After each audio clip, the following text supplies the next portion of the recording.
Hi hello నమస్తే welcome to Suman TV. ప్రస్తుతం మనతో పాటు ఉన్నారు ప్రముఖ ఆయుర్వేద వైద్య నిపుణులు డాక్టర్ లక్ష్మణ్ గారు ఉన్నారు. సార్తో మాట్లాడి ఈ నరాల బలహీనత గురించి తెలుసుకుందాం. నమస్తే సార్. నమస్తే మేడం. ముఖ్యంగా నరాల బలహీనత అంటే ఏంటి సార్? నరాల బలహీనత అనేది వాతం మేడం. అది ఉమ్, ఆయుర్వేదానుసారము 80 రకాల వాతాలు ఉన్నాయి.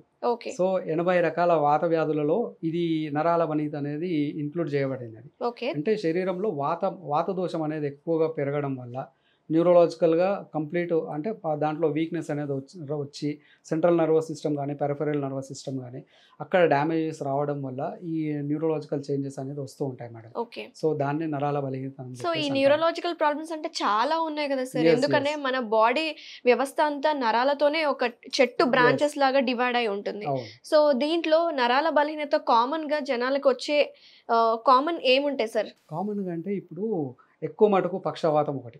ఉమ్, పక్షవాతం అనేది ఒక ఏజ్ తర్వాత హైపర్ టెన్షన్ కానీ లేదంటే అదర్ రీజన్స్ దానివల్ల ఇంజురీ వల్ల కానీ వాళ్ళకు సెంట్రల్ నర్వస్ సిస్టంలో ప్రాపర్ సిగ్నల్ అనేది అందకుండా నర్వ్కి ప్రాపర్ సిగ్నల్ అందకుండా ఈ ప్రాబ్లం అనేది వస్తూ ఉంది మేడం. ఓకే అంటే ఎక్కువ మటుకు ఒక ఏజ్ తర్వాత కామన్గా చూడడానికి ఇది ఒకటి దొరుకుతుంది అనమాట. ఓకే సో ఇంకొకటి పార్కిన్సన్స్ మేడం. ఉమ్, సో పార్కిన్సన్స్ కూడా ఎల్డర్ ఏజెస్లో వస్తూ ఉంటుంది. అది కంపవాతం అని చెప్పేసి అంటాం. ఉమ్, సో ఇది కూడా ఒక రకమైన వాతం. అంటే 80 రకాల వాతాలు చాలా డివైడ్ చాలా చేసి ఉంటాయి. పెట్టారు మేడం. ఓకే సో చాలా రకాలుగా డివైడ్ చేసి పెట్టారు. అంటే కామన్ గా అర్థం కావడానికి నేను చెప్తున్నాను ఇది. Yes so okay. నేనైతే చూసింది ఏంటంటే సార్, కొంతమందిని రాత్రిపూట కాళ్ళు చేతులు లాగేయడం, ఈ కాఫ్ మజిల్స్ అయితే బాగా ఇట్లా పిండేస్తున్నట్టు ఉంటాయి, నిద్ర పట్టలేకపోవడం.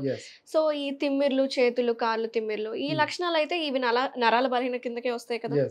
Okay Yeah. సో ఈ లక్షణాలతో ఉండే వాళ్ళకు ఏం చేయొచ్చు అంటారు? ఆయుర్వేదం ఏం చెప్తుంది? దీన్ని ఇప్పుడు ఎందుకంటే ఇప్పుడు మీరు చెప్తున్న సమస్య అనేది జంగ పంగు వాతం అని చెప్పేసి ఆయుర్వేదంలో చెప్తారు మేడం. దీంట్లో కాఫ్ మజిల్స్ కానీ థై మజిల్స్ కానీ చాలా విపరీతంగా లాగేస్తూ ఉంటాయి. సో ఇందులో డైటరీ డెఫిషియన్సీ కూడా ఉంటుంది. ఎందుకంటే కాల్షియం తక్కువ తీసుకోవడం వల్ల కూడా ఈ కాళ్ళు చేతులు లాగడం ఇవన్నీ కూడా ఉంటాయి మేడం. ఓకే సో ఏదైనా కారణానికి ముఖ్యమైన కారణం కోష్టం అండి.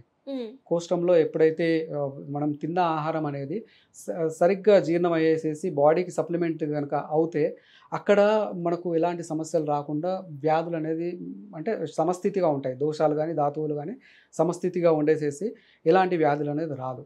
ఓకే ఎప్పుడైతే జీర్ణ వ్యవస్థ ప్రాపర్గా ఉండదు అంటే మనం ఆకలి లేనప్పుడు మనం అతిగా తినేస్తుంటాము. ఉమ్, లేదంటే టైం కాకుండా అంటే మనం టైం ఇవాళ తినాల్సిన టైంకి ఆకలి అయిన టైం కాకుండా వేరే టైంకి తింటూ ఉంటాము. అయితే అక్కడ ప్రాపర్గా డైజెస్ట్ కాక దాని నుండి ఏదైతే రసం విడుదల అవుతుందో బాడీలకు అది ఎసెన్స్ ఏదైతే ఉన్నదో అది రోగాలకు కంప్లీట్గా మూలం అండి. సో ఓకే ఈ విధంగా రాకుండా ఉండాలంటే మనిషి రెగ్యులర్గా కాన్స్టిపేషన్ లేకుండా మనం శరీరాన్ని అనేది కాపాడుకోవాలి. సో ఆయుర్వేదంలో అన్నిటికంటే చాలా అద్భుతమైన ఔషధం ఒకటి చెప్పారు. ఉమ్, అది ఏరణ తైలం అండి. ఏరన్న ఏరెండ తైలం. తైలం అనగా ఆముదము. ఉమ్, ఆముదం నూనె. ఓకే ఎందుకంటే మన పూర్వీకులు ఇంతకుముందు వంటాముదం అని చేసేవారు. ఉమ్, సో వంటాముదం చేసేసి 15 రోజులకు కానీ నెల రోజులకు కానీ ఒకసారి అందరు కలిపేసి మార్నింగ్ శుంఠి కషాయంలో కలిపేసేసి కానీ లేదంటే పాలలో కానీ కలిపేసి తాగించేది. ఉమ్, తాగించడం వల్ల ఈ టాక్సిన్స్ అన్నీ కూడా బయటికి వెళ్ళిపోతాయి. ఎస్ టాక్సిన్స్ అన్నీ బయటికి వెళ్ళిపోవడం వల్ల అక్కడ ఏదైతే అంటే దోషంలో ఏదైతే వ్యాధి కారకత్వాలు ఏవైతే ఉన్నాయో అవి బాడీలో అక్యుములేట్ కావు. ఓకే అక్కడికి వెళ్ళిపోతూ ఉంటాయి. బాడీ అప్పటికి రిఫ్రెష్ అవుతూ ఉంటుంది అనమాట. సో ఈ మధ్యకాలంలో అలాంటిది లేదు. ఉమ్, సో మనం రకరకాల ఫుడ్ అనేది తీసుకుంటూ ఉన్నాము, అన్నీ చేస్తున్నాము, కానీ ఆ ప్రాపర్ ఫుడ్ తీసుకుంటున్నామా, అది ప్రాపర్గా డైజెస్ట్ అవుతుందా, లేదంటే ప్రాపర్గా కాన్స్టిపేషన్ లేకుండా మలం అనేది విసర్జన అవుతుందా లేదా అనేది మనం చూడట్లేదు. ఉమ్, దానివల్ల ఈ న్యూరలాజికల్ ప్రాబ్లమ్స్ అనేది చాలా వస్తున్నాయండి. ఓకే. Yes. అంటే మన కాన్స్టిపేషన్ కూడా ఒక సమస్యనే, ఒక ఇంటర్లింక్ కనెక్షన్ ఇది Yes, yes. నరాల ఇది మూలం బలహీనతకి. అండి. మూలం. వ్యాధులకు మూలం. ఉమ్, రోగానాం ప్రథమ హేతు అంటారు. అంటే ఫస్ట్ కారణమే ఇది. అందుకేనేమో ఒక డాక్టర్ దగ్గరికి వెళ్తే మీ మోషన్ ఫ్రీ అవుతుందా లేదా అని ఫస్ట్ Yes, క్వశ్చన్ yes, అడిగేది ఇదే. అవును. సో మీరు చెప్పినట్టు ఈ ఆముదం కనుక తీసుకుంటే నరాల బలహీనత తగ్గుతుందంటారా? తగ్గుతుంది మేడం. ఓకే డెఫినెట్గా తగ్గుతుంది. అయితే దాంతోపాటు ఒక చిన్న రెమెడీ ఏంటంటే మన లసూనా అంటాం మేడం. ఓకే లసూనా అంటే మన వెల్లుల్లి. ఉమ్, వెల్లుల్లి కొద్దిగంత మిరియాలు చేర్చుకునేసి చిన్న మాత్రగా చేసేసి కనుక రెగ్యులర్గా తింటూ ఉంటే ఈ న్యూరలాజికల్ సమస్య ఏదైతే ఉన్నదో అది రెగ్యులర్గా కంట్రోల్ అవుతూ ఉంటుంది మేడం. ఓకే సో ఇది ఒక చిన్న రెమెడీ కానీ చాలా అద్భుతంగా పనిచేస్తుంది. అంటే ఒక మాత్ర లాగా తయారు చేసుకోవాలంటారా? Yes, yes. వెల్లుల్లి ఇంకా మిరియాలు. మిరియాలండి. అంటే దాంట్లో మళ్ళీ తేనె కలుపుకోవడం అలా తేనె కలుపుకోవచ్చు మేడం, నో ప్రాబ్లం, ఓకే కలుపుకోవచ్చు. అనుపానం తేనె, ఎందుకంటే తేనె ఎందులో అయినా అనుపానంగా వాడుకోవచ్చు. సో డయాబెటీస్ ఉన్న వాళ్ళు ఉంటే కనుక కాస్త కొంచెం తక్కువ వాడండి. ఓకే. సో నరాల బలహీనత ఈ సమస్యతో బాధపడే వాళ్ళకి ఆహారంలో ఎలాంటి ఫుడ్ తీసుకుంటే మంచిదంటారు? సో ఇందులో ఆహారం వచ్చేసేసి మెయిన్గా ఈ మిల్లెట్స్ ఒకటి వాడుకోవచ్చు మేడం. మిల్లెట్స్ వాడుతున్నప్పుడు కూడా కాన్స్టిపేషన్ లేకుండా ఉండాలి. సో కొంతమందికి మిల్లెట్స్ వాడుతున్నప్పుడు కడుపు నొప్పి రావడం కానీ, లేదంటే కాన్స్టిపేట్ కావడం కానీ ఇలాంటి లక్షణాలు ఉంటూ ఉంటాయి. సో ఆ లక్షణాలు లేకుండా ఉండేటట్టు మనం చూసుకోవాలి ఒకటి. ఇంకొకటి టైంకి ప్రాపర్గా ఆహారం అనేది తీసుకోవాలి.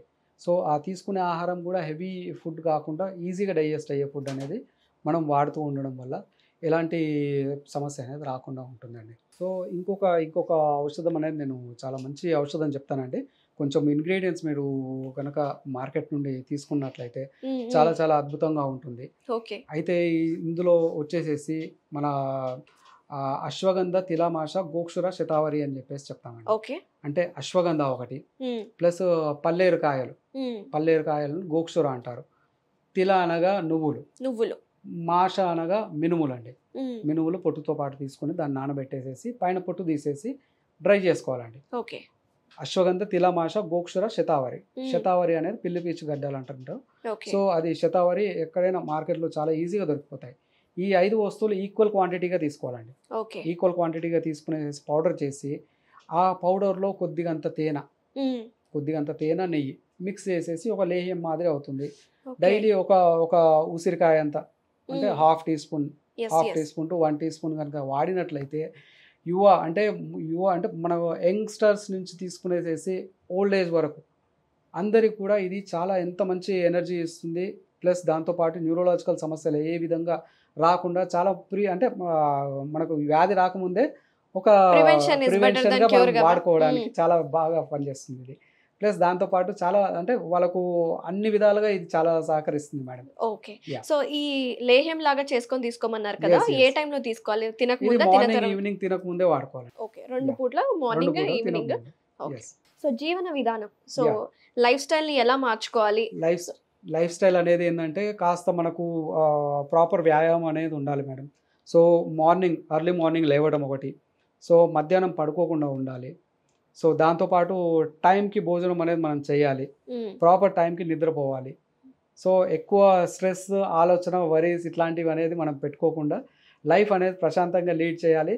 దాంతోపాటు వీలైతే యోగా, ప్రాణాయామం కూడా చేస్తూ ఉండడం వల్ల మంచి ఆక్సిజన్స్ అనేది మన బాడీలో అందడం, దాంతో బాడీ అనేది చాలా గ్రోత్ కూడా బెటర్గా ఉంటుంది, చాలా యాక్టివ్గా ఉంటుంది, మానసిక ఉల్లాసం కూడా ఉంటుంది, వ్యాధులు కూడా రాకుండా ఉంటాయి. Very nice. Thank you Laxman గారు, చాలా వివరంగా ఎక్స్ప్లెయిన్ చేశారు. అసలు నరాల బలహీనత అంటే ఏంటి, దీంట్లో ఎన్ని రకాలు ఉంటాయి, అలాగే ఆయుర్వేద ప్రకారం చక్కటి ఔషధాలు కూడా ఇంట్లో చేసుకునే విధంగా న్యాచురల్గా ఎలా చేసుకోవచ్చు అని చాలా క్లియర్గా ఎక్స్ప్లెయిన్ చేసినందుకు thank you so much sir. నమస్తే.